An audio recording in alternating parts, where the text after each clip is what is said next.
भारत में चयनित सरकार की संरचना को समझना बहुत ही आवश्यक है। इससे देश के लिए सरकार की भूमिका का पता चलता है और साथ ही इस बात को समझने में भी आसानी होती है कि क्या सरकार सही रूप से अपना काम कर रही है। दोस्तों, यहाँ पर हम केंद्र सरकार और राज्य सरकार दोनों सरकारों के बारे में समझेंगे। 1947 के बाद जब संविधान बनाने की बात सामने आई तो यहाँ पर संसदीय व्यवस्था अपनाई गई और संविधान के 3 अंग बनाए गए।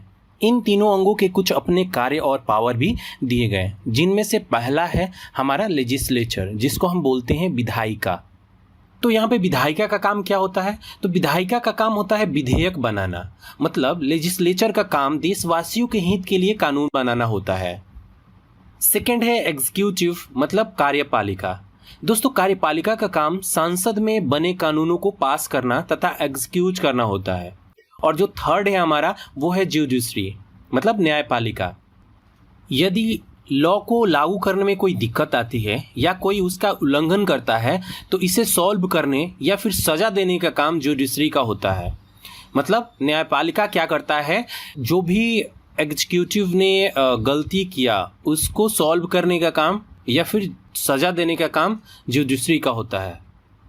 तो दोस्तों, एक चीज़ हम यहाँ पे क्लियर समझ लिए कि जो कानून बनाने की जो शक्ति है वो लेजिस्लेचर के पास है, मतलब विधायिका के पास है, और जो कानून पास करने या लागू करने की जो शक्ति है वो एग्जीक्यूटिव मतलब कार्यपालिका के पास है। और इसको जो अगर कोई ब्रेक डाउन करता है, मतलब इसमें कोई लॉ को क्षति पहुँचाता है, तो उसको पनिश करने की जो शक्ति है वो न्यायपालिका के पास है। यहाँ पर फर्स्ट हम विधायिका की बात करते हैं, जो कानून बनाने का काम करती है। जैसे कि दोस्तों आपको पता होगा, हमारे यहाँ 2 स्तर पर सरकार बनाया जाता है, एक केंद्र स्तर पर और दूसरा राज्य स्तर पर। केंद्र स्तर पर विधायिका में कौन कौन से होते हैं और राज्य स्तर में कौन कौन से होते हैं, चलिए इसको हम जरा समझ लेते हैं।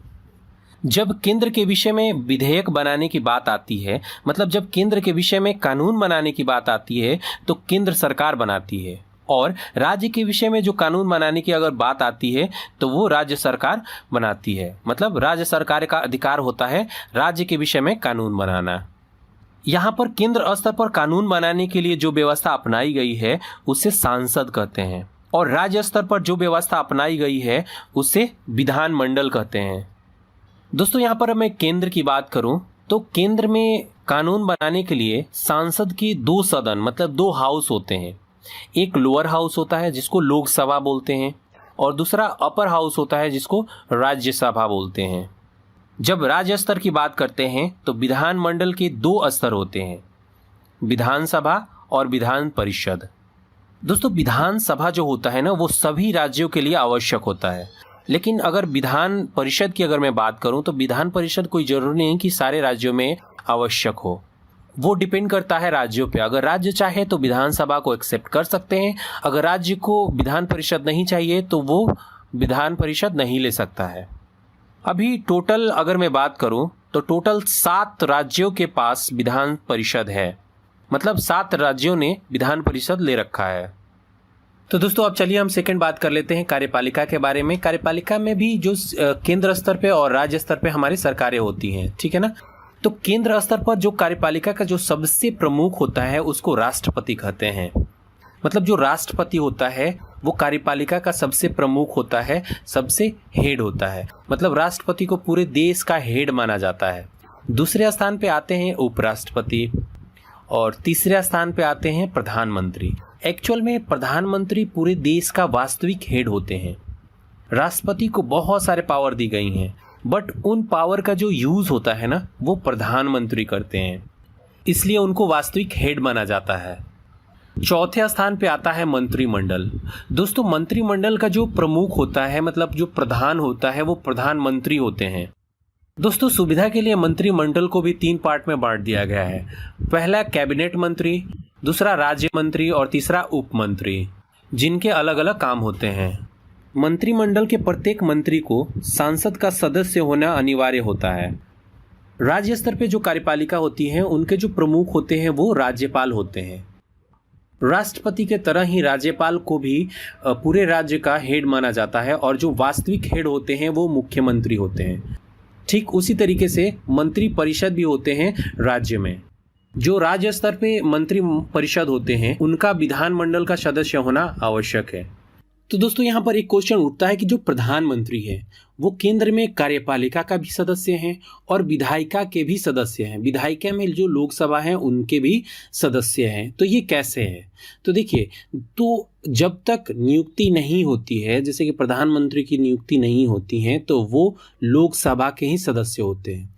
और जब प्रधानमंत्री की नियुक्ति हो जाती है, जो लोकसभा के जो सदस्य हैं, जो मेंबर ऑफ पार्लियामेंट हैं, वो अपना प्रधान चुन लेता है और प्रधानमंत्री की तरफ वर्क करने लगते हैं, तो वो कार्यपालिका के सदस्य बन जाते हैं। तो उसी तरीके से मंत्री परिषद भी होते हैं। मंत्री परिषद जो होते हैं वो लोकसभा के सदस्य होते हैं। जब उनको मंत्री बना दिया जाता है तो वो एज अ कार्यपालिका के भी तरह काम करने लगते हैं। इस तरीके से प्रधानमंत्री तथा मंत्री परिषद कार्यपालिका के भी सदस्य होते हैं और विधायिका में, सांसद में विधायिका के भी सदस्य होते हैं। तीसरा अंग है न्यायपालिका, मतलब जुडिशरी। जैसे कि मैंने आपको पहले बताया कि कानून व्यवस्था को सही रूप से चलाने के लिए तथा कानून के अनुसार न चलने वालों को दंडित करने का काम जो होता है वो न्यायपालिका का होता है। मतलब सबको समान न्याय सुनिश्चित करना न्यायपालिका का असली काम होता है। भारत की न्यायपालिका स्वतंत्र तथा एकीकृत है। भारत की स्वतंत्र जुडिशरी का जो अपर लेवल है, मतलब जो शीर्ष है, वो सुप्रीम कोर्ट है, जिसका प्रधान चीफ जस्टिस होते हैं। सुप्रीम कोर्ट के निचले स्तर पर आता है हाई कोर्ट तथा इसके बाद डिस्ट्रिक्ट कोर्ट। सुप्रीम कोर्ट को अपना मामला तथा हाई कोर्ट से आए मामलों को सुलझाना होता है। भारत में फिलहाल 24 हाई कोर्ट हैं, लेकिन आंध्र प्रदेश के अरावली में देश का 25वां हाई कोर्ट बनने जा रहा है। इस तरीके से कुल जो हाई कोर्ट मिलाया जाए तो 25 हाई कोर्ट हो जाएंगे। अगर जुडिशरी तथा लेजिस्लेचर के बीच मतभेद या विवाद हो जाए तो इसका जो सुलह कराने का काम होता है वो राष्ट्रपति करते हैं। दोस्तों, जो डिस्ट्रिक्ट लेवल पे जितने भी विवाद होते हैं उनको डिस्ट्रिक्ट कोर्ट में सुलझाया जाता है। तो दोस्तों, आज की इस वीडियो में हमने तीनों अंग, लेजिस्लेचर, एग्जीक्यूटिव और जुडिशरी, तीनों को हम अच्छे तरीके से समझ लिया। अच्छे तरीके से हमने इसको क्लासिफाई कर दिया। हम जो हमारा नेक्स्ट वीडियो होगा वो राष्ट्रपति, उपराष्ट्रपति, प्रधानमंत्री, मंत्री परिषद या फिर लोकसभा, राज्यसभा, इसके बारे में हम नेक्स्ट वीडियो लेके आएंगे। तो आज के वीडियो में बस इतना ही। मिलते हैं नेक्स्ट वीडियो में। आपने अभी तक हमारे चैनल को सब्सक्राइब नहीं किया है तो प्लीज़ हमारे चैनल को सब्सक्राइब कर लीजिए और उसके बगल में एक छोटा सा बेल आइकन है, उस पर भी क्लिक कर लीजिए ताकि टाइम टू टाइम जो भी वीडियो हम अपलोड करेंगे आपको नोटिफिकेशन मिलता रहे। दोस्तों, आप मुझे फेसबुक पर भी फॉलो कर सकते हैं। अगर आपको यह वीडियो अच्छी लगी तो इस वीडियो को व्हाट्सएप तथा फेसबुक पर शेयर अवश्य करें। कृपया हमें कमेंट कर बताएं कि ये वीडियो आपको कैसी लगी। आपके सुझाव का हमेशा स्वागत रहेगा। वीडियो को देखने के लिए थैंक यू।